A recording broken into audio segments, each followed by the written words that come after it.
Hey guys, welcome back to the channel. In this today's tutorial, I'll be showing you how to create your own sticker for your Instagram story. Alright guys, first of all, let's just create an Instagram story. So I'm going to tap on your story right here to create Instagram story. And for example, I'm going to upload a photo to my Instagram story. There's one. And if you want to create your own sticker for the Instagram story, you can tap on the sticker button right here. And then you're going to tap on the countouts option.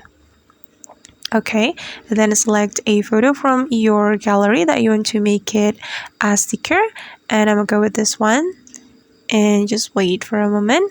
It's still processing, and you have to wait until the process has completed.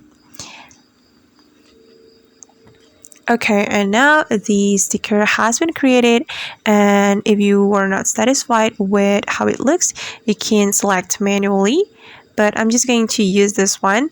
Then after that, we can tap on use sticker to add the sticker to our Instagram story.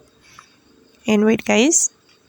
Okay, now as you can see that the sticker has been added to my Instagram story, and we can place the sticker to the part of the story that we want.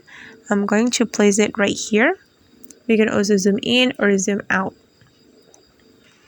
Alright guys, and that's how we can create our own sticker for our Instagram story. I hope this tutorial will be useful for you. Thank you so much for watching, and see you in the next video.